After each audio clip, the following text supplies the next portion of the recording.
दोस्तों, कर्मचारियों के 53% डीए के साथ इसमें कर्मचारी पेंशन धारकों के 5 सबसे बड़े महंगा भत्ते को मंजूरी दी गई है। आगे इसमें सुनिए। इसमें सदन में वित्त मंत्री द्वारा इसमें 95 पेंशन धारकों के साथ साथ इसमें सभी केंद्रीय पेंशन भोगी हैं सभी के महंगा भत्ते को लेकर इसमें क्या चर्चा की गई है। महंगा भत्ता 53% डीए के साथ अब 8वां पे कमीशन पर लगातार इसमें भयंकर बहस यहाँ पे शुरू हो चुकी है। आगे देखिए वीडियो में इसमें क्या कहा गया है। वीडियो को शेयर करें। नमस्कार, जय Jawahar. Sir, one liner might help a bit more to explain the point that Honorable Member Supriya Sule raised. There are no re-election restriction on the directors. If that helps in, explaining the situation, then no, you may give me.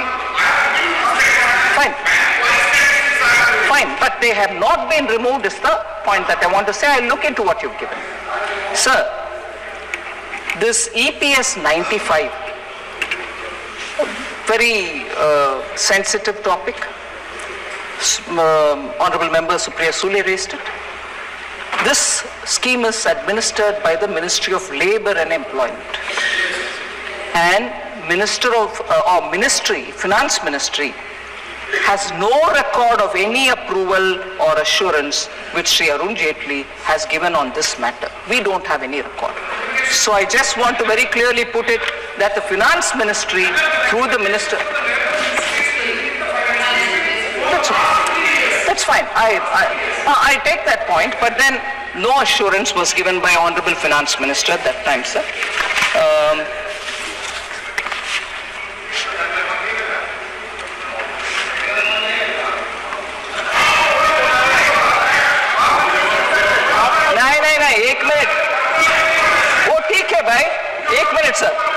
एक minute मंत्री जी, एक minute.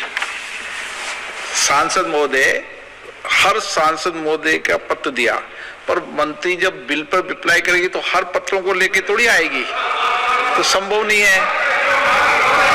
नहीं, ये संभव नहीं है, unpractical चीज है भाई। आपने चिट्ठी लिखी, चिट्ठी का मंत्री जी जवाब दिया, लेकिन बिल के जवाब के समय आपकी हर चिट्ठी का जवाब माननीय मंत्री जी।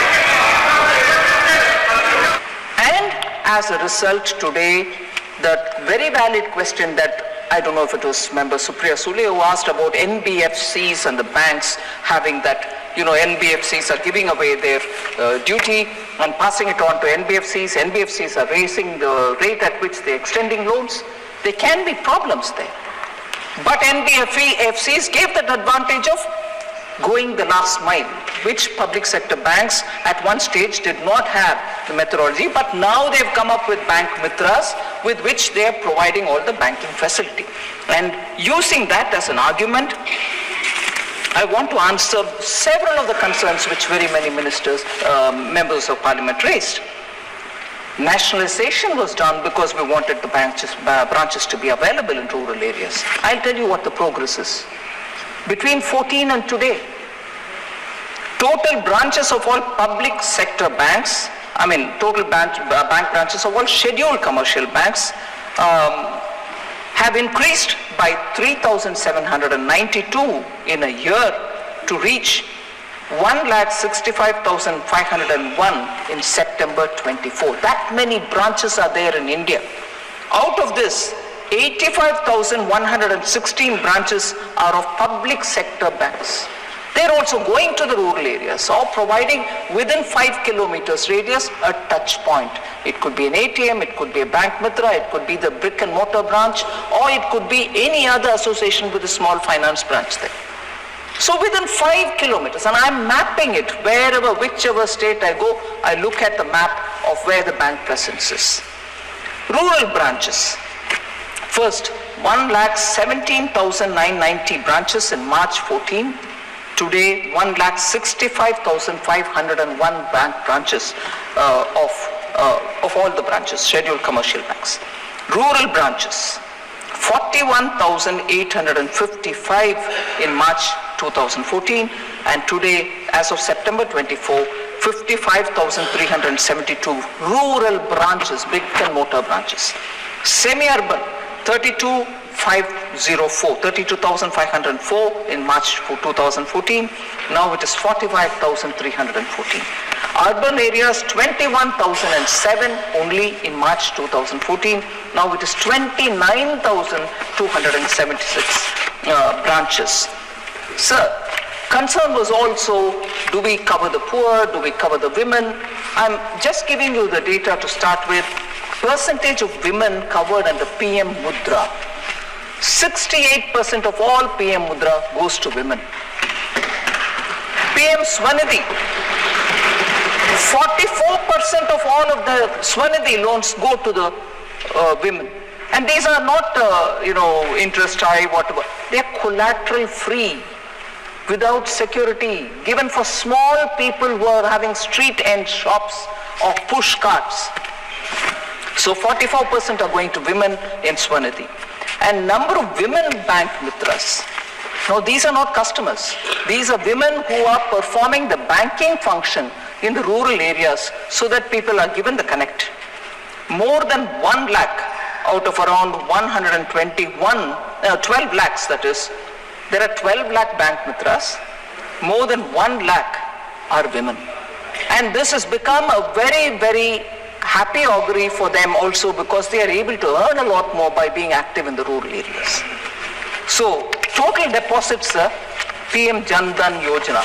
I'll also address some of the concerns some honorable members raised about charges being levied to small accounts. I'll come to that. What is the total deposit in PM Dhan accounts? It's a very important number.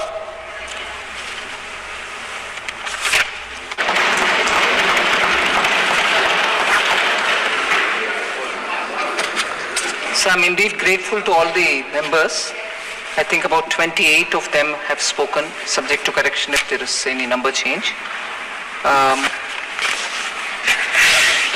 As much as possible, I've been physically here to hear them, and I'll take more of my time to respond to each of their comments rather than get into the details of the amendments which the bill is bringing in. I think even in my opening statement, I have explained the details of what the amendments are aimed at and how many amendments they are, and also as to why these many amendments are coming through in one go. And I will certainly elaborate a bit more to explain to Honorable Member N.K. Premchandran, who normally gets into a lot of details about the parliamentary process, proceedings and so on. So I ardently listen to him, this bill or otherwise too. But in this case, I'll certainly give the details to explain why his apprehensions are not well founded. His apprehensions are, I would think, apprehensions only, because I can explain as to why they are not well founded. I would, as much as possible, try to go in the same order in which most of the MPs have spoken. But broadly, I want to say there's been a lot of general comments about, India's banking system, the solutions that you've offered.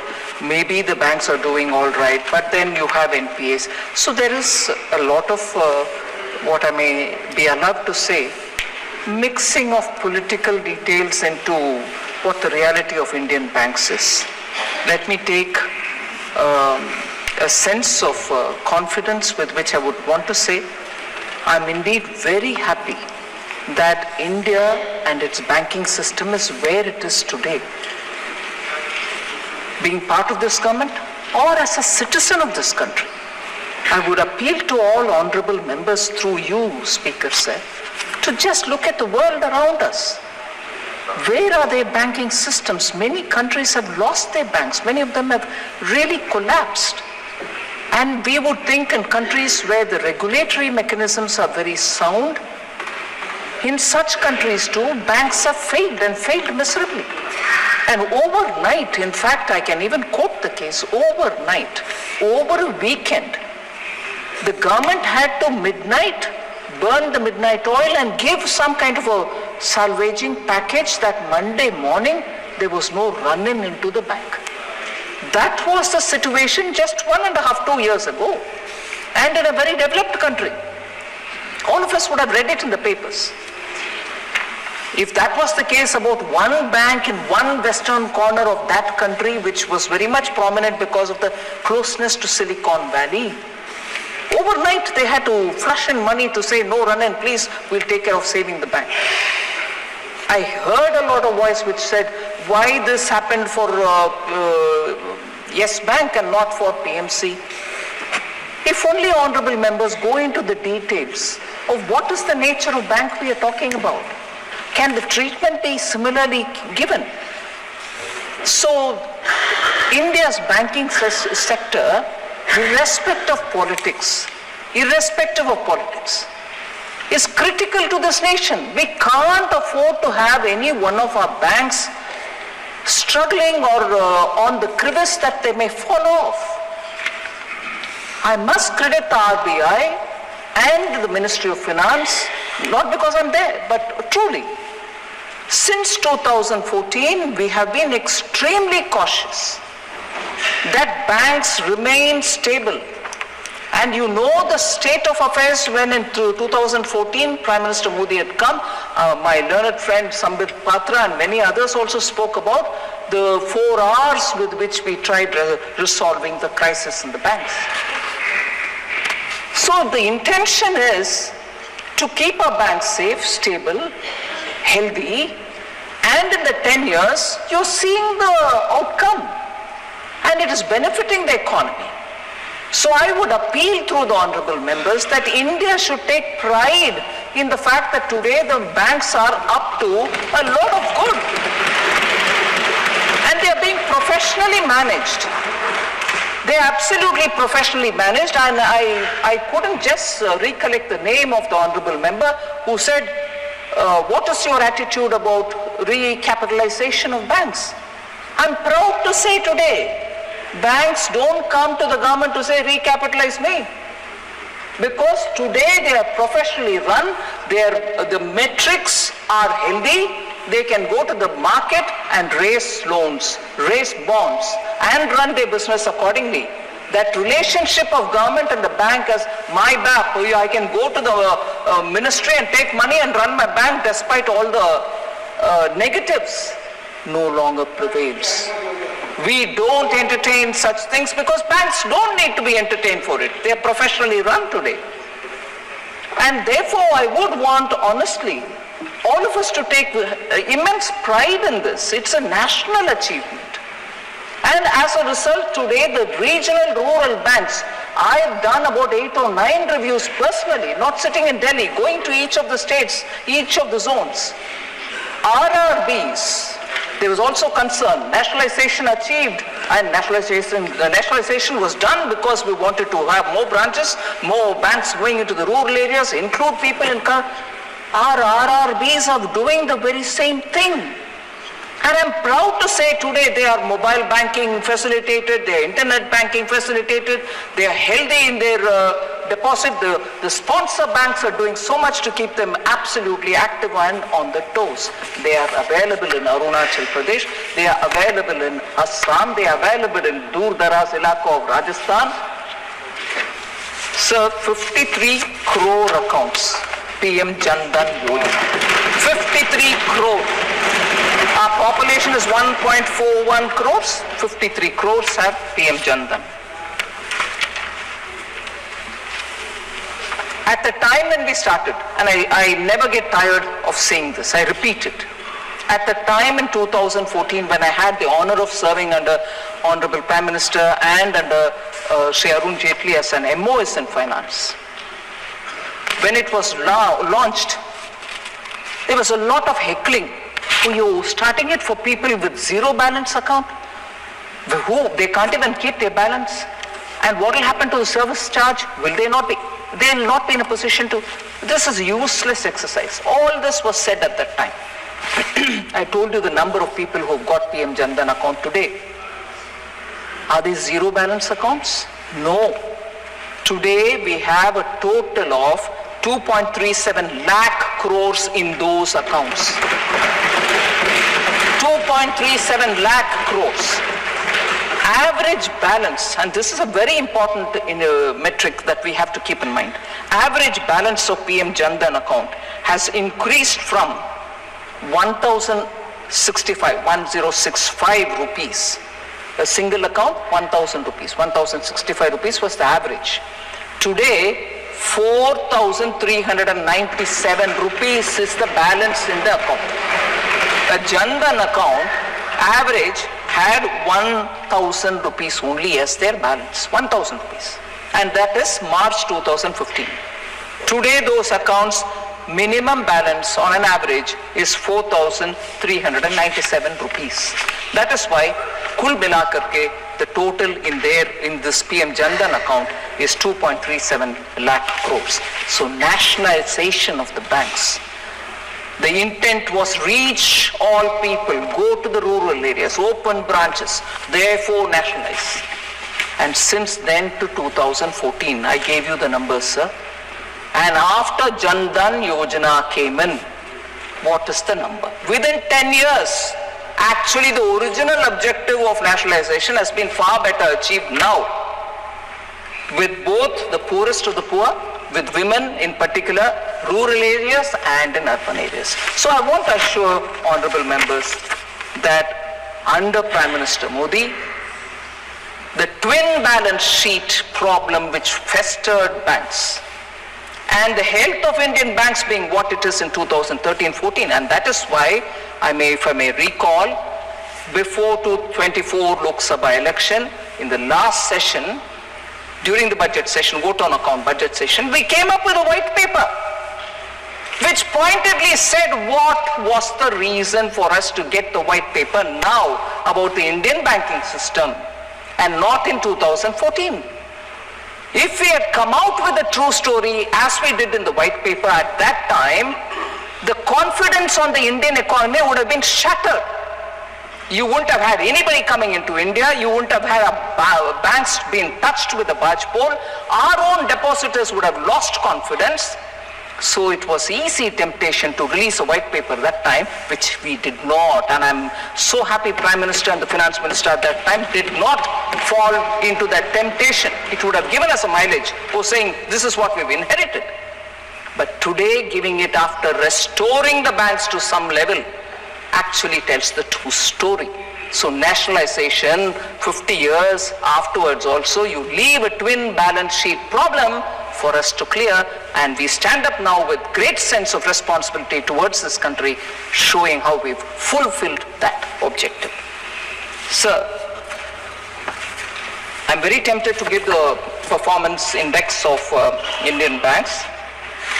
Highest ever net profit of 1.41 lakh crores was achieved in 23-24 and 85,520 crore in the first half year of 24 and 25, with all the public sector banks turning profitable. Today, I can say with happiness that all our public sector banks are turning profitable. And as a sector, the profitability of all scheduled commercial bank is at a decadal high. In decades you see this really reaching that level, with a return on assets at 1.3% and return on equity 13.8%. The gross NPA, net NPA, all of that has been spoken about. I'll just briefly mention that. Gross NPA is reducing from 14.58 to 7.97 in March 2018 to 3.12 and 0.63% in September 24. So these are not data that you can just ignore. I want to highlight there was also concern about what happens to our MSMEs. Are you dealing with them? Are they getting assistance from the bank? Many of them suffer. I'd like to highlight the fact, sir, and this has been said earlier. I'm still not coming to the amendments in this bill, but very quickly I'll move to that. MSMEs in this budget in July 24 had at least 5 different schemes given for them. We have provided for the first time ever in the history of Indian banking, we have given them collateral-free, security-free term loans to buy machine and plants. Plant and machinery loan was never given to MSME. We have provided it. Prime Minister Modi said you will not charge any security for them or collateral from them, you will still extend it. We have extended that. And I'm now going to all the MSME clusters to build awareness among MSMEs, saying please utilize this. I want you all to go to the banks and take that credit. I've gone to Udaipur, I've gone to MSME clusters, I've also gone to Peenya in Bangalore, closer to Bangalore. I will be moving from one cluster to another, and I'm grateful the Honorable Minister for MSME, Shri Jiten Ram Manji, also has been accompanying me. We are going from cluster to cluster to say, these are the 5 facilities we have given, please come take it. And this kind of push towards facilitating MSMEs, as we did during COVID. Honorable Speaker, sir, you are aware, Emergency Credit Liquidity Guarantee Scheme, which stood by MSMEs during the COVID. So MSME has never been forgotten by Prime Minister Modi, and I want to underline that all attention is being given to them. Sir, one other point on the MSME, I have set a target of an additional MSME lending of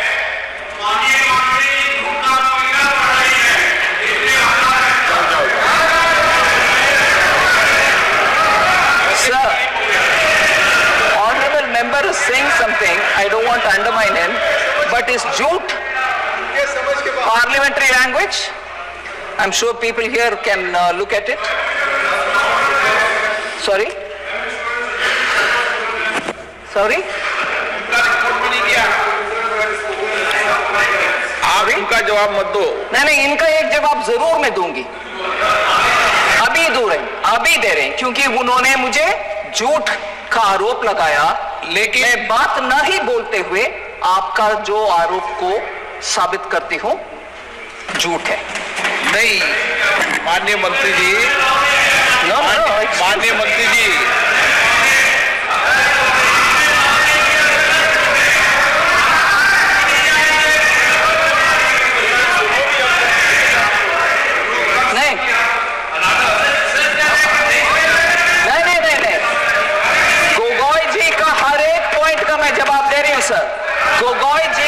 honourable member Gogoi का हर एक point का मैं जवाब दे रही हूं, क्योंकि वो जो मेंबर कहते हुए चले गए मगर उनके समर्थन में दूसरे ऑनरेबल मेंबर खड़े हो रहे हैं, मैं तो मेरा अपना डिफेंस करना ही चाहिए। हाँ, आ रही हूं। Sir, honourable member Rajiv Rai ji, मैं अभी सीधा उनके विषय में आना नहीं चाहती थी, बिकॉज सीक्वेंस में some sequence I thought I will go, but sorry, नहीं, क्रोनोलॉजी सीक्वेंस जो भी आपके मन में जो आता है कहिए, मगर मैं मेरा क्रोनोलॉजी और सीक्वेंस को बदल रही हूं 1 मिनट के लिए। सर, ऑनरेबल राजीव राय जी, मुझे दुख से कहना पड़ रहा है, बोले कि मैंने चिट्ठी लिखी हूं आपको और आपसे जवाब नहीं आया। Whatever, my Hindi being what it is. Yeah, you are a professor, you can correct somebody's English, you can correct my Hindi, but your political philosophy, I will have to remind you, may not be correct. Sir, honourable member चिट्ठी लिखी है, लिखा है, I don't mind, आप समझ रही हो बात। 9 नवंबर, सॉरी प्लीज, मेरा हिंदी का मजाक मैं उड़ा रही हूं जी, क्योंकि मैं ये ऐसे स्टेट से आ रही हूं। भाई साहब, आप उसके पक्ष में बैठे हो ना, आप जरूर पूछिए।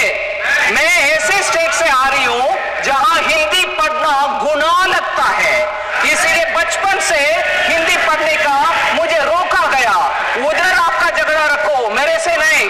झगड़ा आपका उनसे होना चाहिए जो हिंदी पढ़ने में आपत्ति बोलते हैं, आपत्ति मानते हैं हिंदी, उनसे झगड़ा करो भाई, मेरे से क्या कर रहे हो। जल्दी से उठना नहीं है, जबकि आपके मित्र पक्ष का लोग का राजनीतिक हिंदी विरोध का समझते नहीं हो आप। Sir,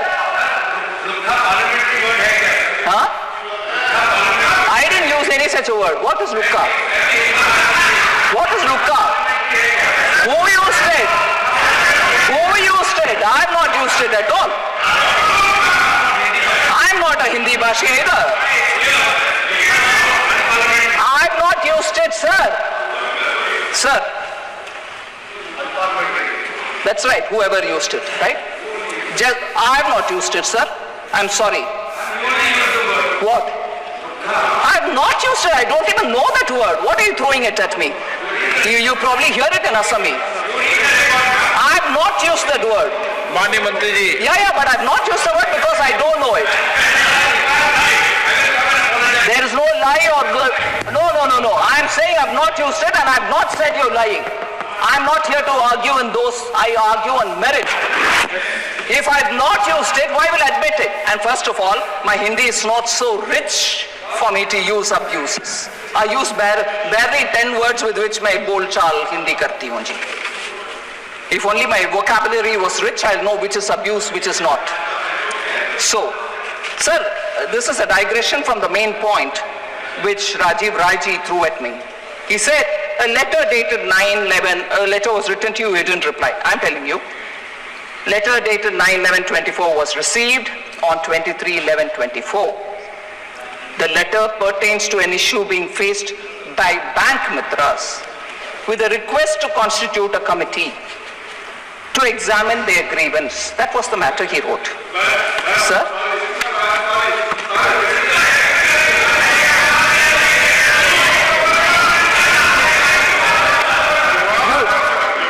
That is your letter now. Which is the letter you're talking about?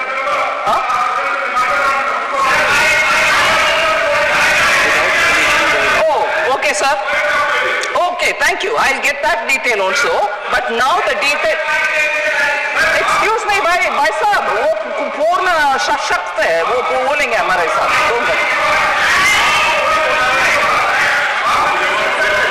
नहीं, 1 मिनट. वो ठीक है भाई, 1 मिनट सर. Sir, प्लीज आपको अलाउ नहीं किया. नवंबर में इनके चिट्ठी का विवरण मैं दे रही हूँ. अभी वो बोल रहे हैं दूसरी डेट, उसका भी मैं डिटेल्स निकलवा करके उनको दे देती हूँ सर. आपके सामने बोल रही हूँ मैं. और ये नवंबर का चिट्ठी का जवाब मेरे से मैंडेटरी 15 दिन के अंदर एक्नॉलेजमेंट गया है उनसे, उनके पास, और उसके बाद डिटेल्ड रिप्लाई भी हमारी तरफ से चला गया इस मामले में. अगर उनके पास दूसरे और मामले हैं तो वो भी दीजिए, मैं जवाब उसका भी देती हूँ. ठीक है, आप अभी बोल रहे हैं ना? That's fine. नहीं, अभी बोल रहे हैं. एक मिनट मंत्री जी, 1 मिनट. सांसद महोदय, हर सांसद महोदय का पत्र दिया, पर मंत्री जब बिल पर रिप्लाई करेगी तो हर पत्रों को लेके थोड़ी आएगी, तो संभव नहीं है. नहीं, ये संभव नहीं है, अनप्रैक्टिकल चीज है भाई. आपने चिट्ठी लिखी, चिट्ठी का मंत्री जी जवाब दिया, लेकिन बिल के जवाब के समय आपकी हर चिट्ठी का जवाब माननीय मंत्री जी आप भी. Thank you sir. आप डिटेल दे दीजिए, उसका भी मैं देती हूँ, विवरण देती हूँ. अगर मेरी तरफ से जवाब नहीं आता, मैं लिखित में माफी भी लिखती हूँ. मैं ऐसे वैसे आदमी नहीं है जी. मगर आप जब दूसरे के साथ झूठ के आरोप मेरे ऊपर डालते हो स्पीकर के सामने, I will not sit quite. Alright sir? क्या? Okay, thank you. Rejoice yourself by correcting my Hindi, but you should also hold a complaint against them for not allowing us to learn Hindi in Tamil Nadu. Sir. All right, that's fine. Sir. Sir. Letter received. Sir. Sir. Gaurav Gogoi का विषय sir. I want to get into details. Sorry? Please. Thank you for clarifying that. Please, honorable member. Thank you for sir. Okay. Please. माननीय मंत्री जी. So because there's so much of heat on this, let me take 1 minute on that. I appreciate the honorable member getting up to say we are not opposed to many things, but we are opposed to only imposition of Hindi. I want to just give a clarification, sir. It's not the core part of the bill, but yes, I agree. But if there are members from your side raising it at me, I'd like to also answer that with the permission. All right? Sir, of course I will take the matter. Of course I will take the matter. Sir, I will take the matter up, sir. We are not against learning Hindi. We don't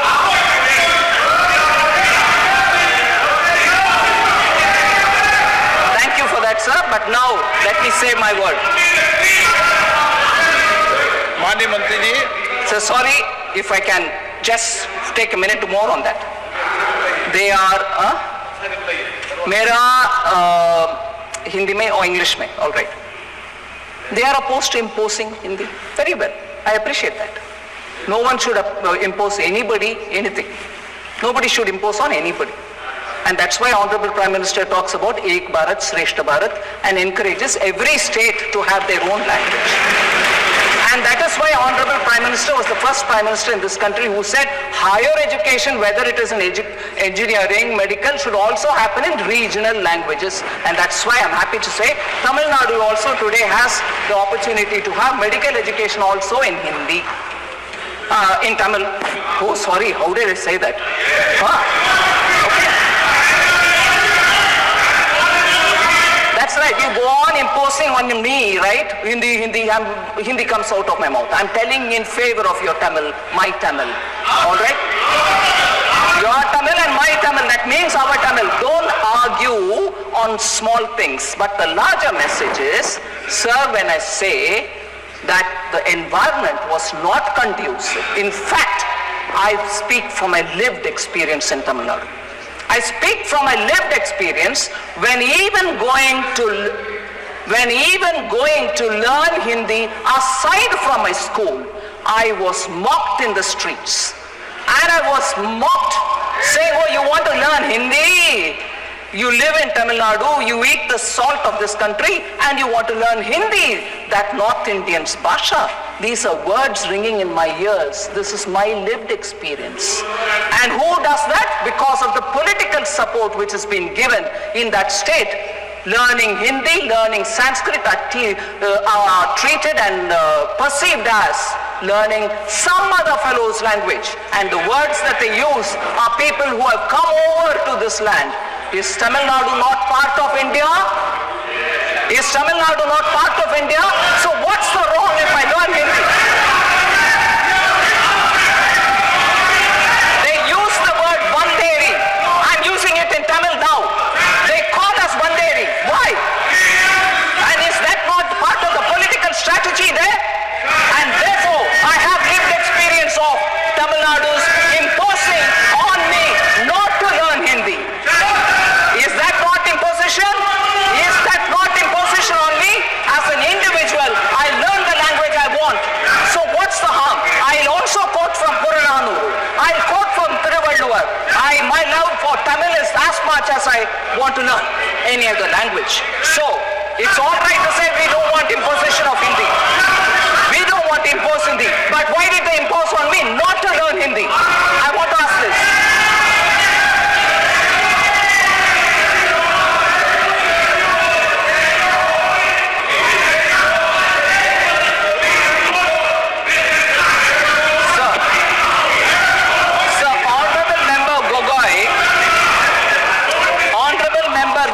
Raised a few more things.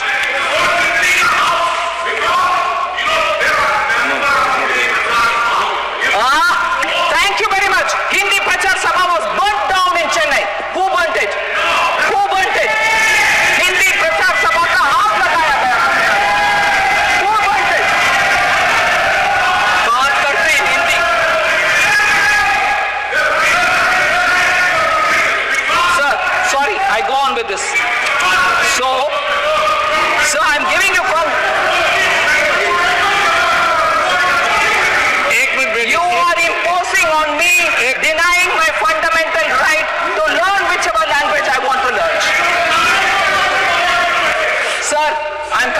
to this one, sir. एक minute मंत्री जी, मुझे कई माननीय सदस्यों ने कहा, मैं आसन बोलता हूं पर अनऑफिशियली कहा कि हमें कुछ और लैंग्वेज भी सीखना है। ओके।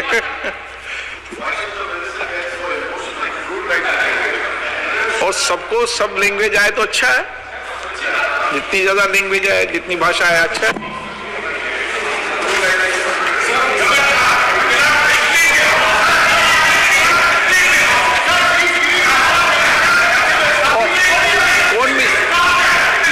कौन मिसलीड कर रहा उसको?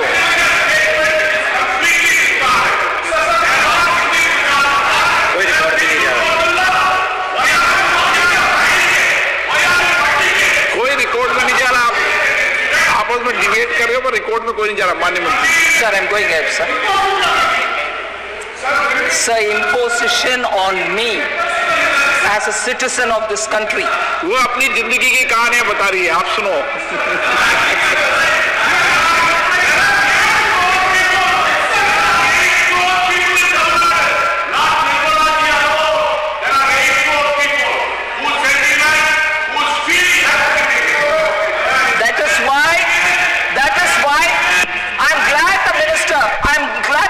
Talking about it, former ministers talking about it.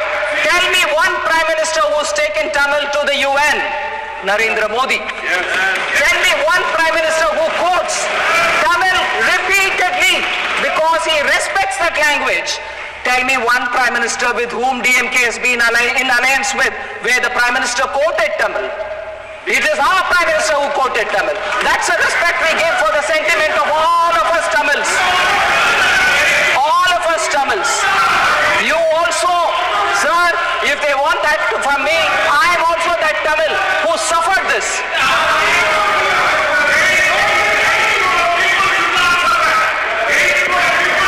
8 crore people have been shown what now the Prime Minister has for Tamil. Note this quote here. अभी बंगाल का झगड़ा नहीं है, अभी आप बैठ जाओ। Sir, आप बैठ जाओ। they don't want to hear now on the banking. आपका प्रदेश नहीं है, ये एक प्रदेश के माननीय सदस्य हैं। आपका आगे प्लीज बैठो, प्लीज आप बैठिए, आपका आगे बीच में आप बैठिए प्लीज। माननीय मंत्री, Thank you very much, sir. Sir, I did already speak about the Mudra loan, about the rural bank presence. So many of the questions which on this aspect that Honorable Member Gaurav Gogoi had raised, I've sort of addressed. But one particular thing on which many members spoke was on student loans, education loans.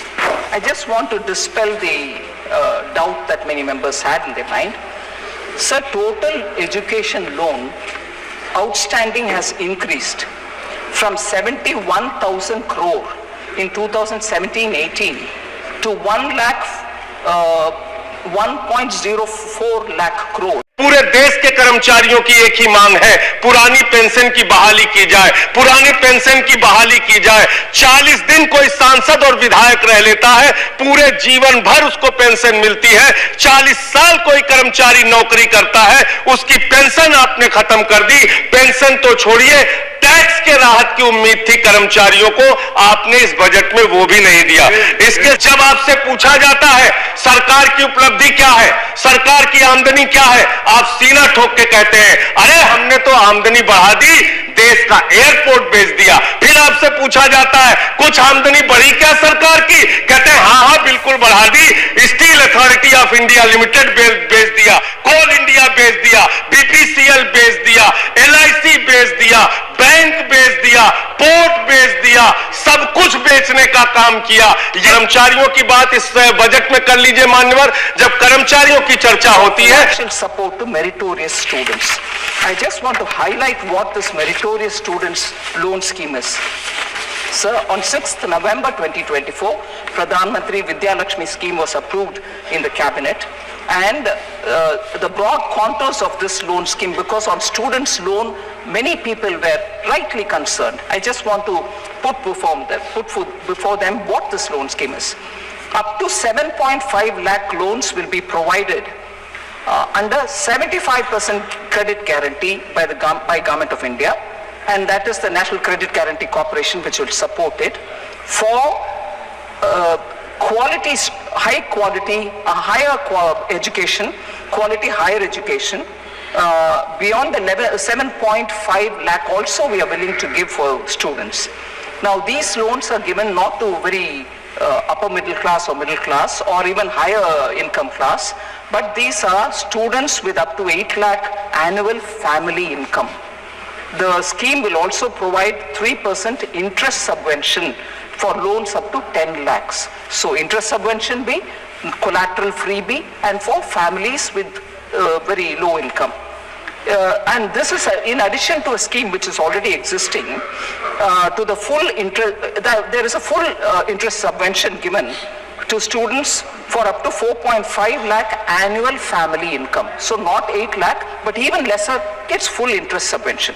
So the scheme is applicable and it is provided by all scheduled commercial banks, regional rural banks and cooperative banks also.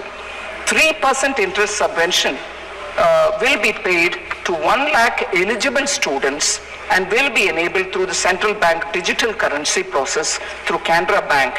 And this facility is expected to be ready by the first week of February, by the second week of February. That's the target date, sir. So PM Vidya Lakshmi scheme is something on which the poorer students, low income class students will get interest subvention and also collateral free.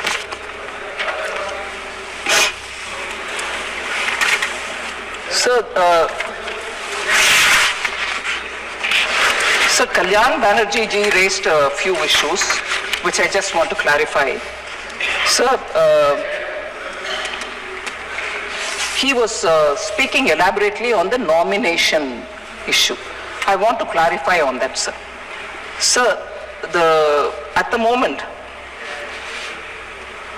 the provisions allow only for the nomination of one person, for the payment of depositors' money, articles kept in safe custody, and also for safety lockers and so on. The proposed amendment, sir, will enable individuals to nominate up to 4 persons for these facilities with options for either successive or simultaneous nominations. I just want to draw the difference between where it is successive and where it will be simultaneous. That will be the first explanation I want to give Honorable Member Kalyan Banerjee. Sir, depositors will have the option for successive or simultaneous and not and. If I heard Honorable Member right, successive and. No, it is going to be this or that. For instance, for deposits, option for either successive or simultaneous nominations are available. Whereas for articles kept in safe custody or in safety lockers, only successive nominations will be allowed. Successive nominations ensure that if the first nominee is unavailable, the next nominee in line will become operative, maintaining continuity and reducing complications of legal heirs. Additionally, what it does, 45ZG is inserted to establish the priority of successive nominations, ensuring clear guidelines for activation of subsequent nominees, if one is not there and another. Why at all we need to bring this? This also partly answers Shri N.K. Premchandran's concerns about why we are doing all this. Sir, before I come to the next point on the directors, so the difference between where the successive and where the multiple nominations are applicable are, there's a differentiated treatment between deposits and also the security. Sir, Kalyan Banerjee ji and also I think many others, N.K. Premchandran also and Supriya Sule also raised this issue of cooperative bank directors. So the current provisions today specify an 8-year tenure for directors, excluding the chairman and the whole-time director in banking company. The proposed amendment aims to extend the tenure of directors, excluding the chairman and the whole-time director in cooperative banks, to 10 years. What's the rationale, sir? The 97th Amendment to the Constitution specifies that the term of elected members of the board and its office bearers in cooperative societies shall be 5 years from the date of election. This provision is consistent with most cooperative laws, which also stipulate 5-year term of office for directors with no restriction on re-election. The current Banking Regulation Act imposes an 8-year cap on tenure of directors. So that and the constitutional provision are not in alignment. So this creates practical difficulties as directors serving the maximum term under cooperative laws are required to resign in the middle of their second term to comply with the Banking Regulation Act. To resolve this challenge and align it with the Banking Regulation Act with a constitutional amendment, it is proposed, therefore, to extend the maximum continuous tenure for directors from 8 years to 10 years. This will therefore harmonize it with the current governing practices that exist. So these are the points which I think the three members. At the moment we have not, but you have given us a thought. I'll have to think about it. I'm not giving an assurance, but I'll certainly have to. Sir, there was also this concern about cyber frauds. There's a lot of activity and initiative being taken by Government of India. I'll just highlight, and I know even on a daily basis there are a lot of calls which come to us saying, I've lost this money because of people fraudulently called me saying they are CBI director, they are so-and-so IB chief or whatever, and claimed their entire details and money has been siphoned off. In many cases, very educated, very, very experienced government and private company top executives are losing money. But at this stage, I can only say the efforts that we are taking, and we are trying to, as much as possible. एक minute माननीय सभासदों, सभा की सहमति हो तो इस विधेयक की समाप्ति तक सभा की कार्रवाई बढ़ा दी जाए। माननीय मंत्री जी। Sir, so at the moment, sir, Indian Cyber Crime Coordination Center, which we call as I4C, under the Ministry of Home Affairs, serves as a national nodal point for coordinated effort in tackling cyber crimes. Cyber Fraud Mitigation Center operates in collaboration with major banks, payment intermediaries, telecom service providers, law enforcement agencies, and so on. National Cybercrime Helpline 1930 is also operational 24/7 across all states and UTs, so for immediate reporting and redressal. So I've broadly given an indication of kind of steps that Government of India is taking on this, but I understand there is a rampant occurrence and on which we need to have very quick redressal mechanisms. The department and the I4C are all working together to come up with some concrete plans. Sir, member Dr. Rani Sri Kumar had raised this issue, sir, which is very important, so I thought I should specifically say that banks are being, minimum bank savings deposit that people hold are also being charged with penalties and so on. I want to assure member Rani Sri Kumar that none of the basic account holders, 65 crore basic saving bank deposit holders, or the 54 crore Jan Dhan account holders who are absolutely bottom of the rung, none of them are penalized for not maintaining minimum balance. It's a written order. No bank can charge on them. And in fact, these accounts are also given overdraft facility of 10,000, which is extended to all these basic account and Jan Dhan account. And besides that, Jan Dhan account holders are also given 2 lakh rupees as accident insurance, and also a RuPay card with no additional charge for them to use the card. So I just want to assure that the member, we don't charge anything for services for these accounts. So finally, N.K. Premchandran ji, write-off loans. So this is a repeated point of concern which many honorable members speak about, write-off, waive-off.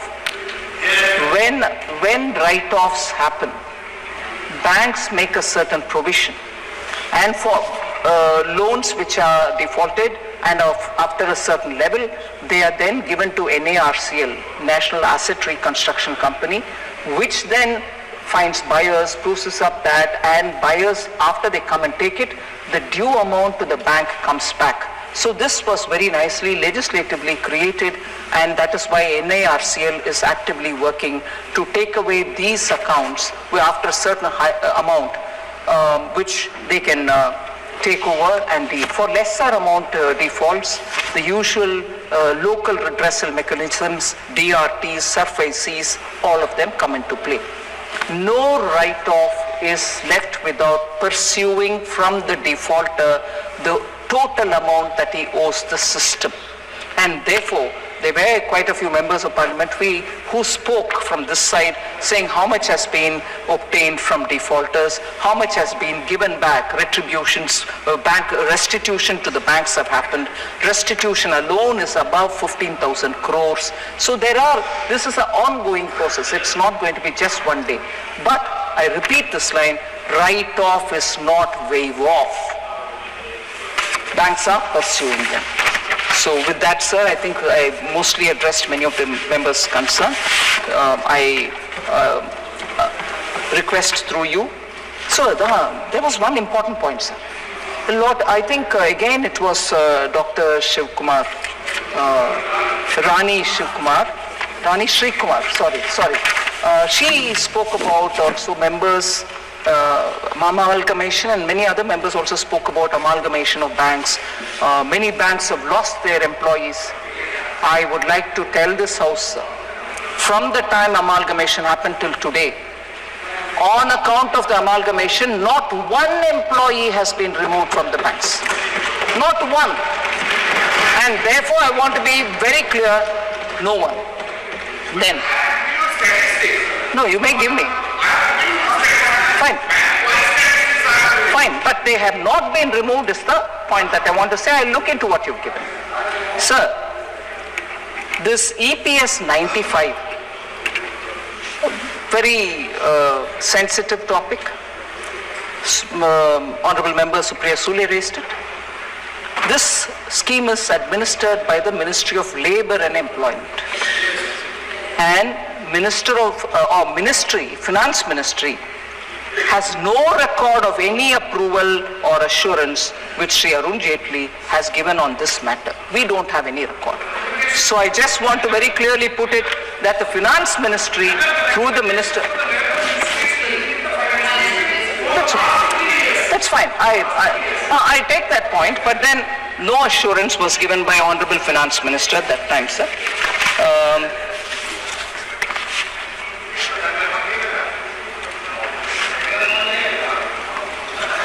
Sir, one liner might help a bit more to explain the point that Honorable Member Supriya Sule raised. There are no re-election restriction on the directors. If that helps in, explaining the situation.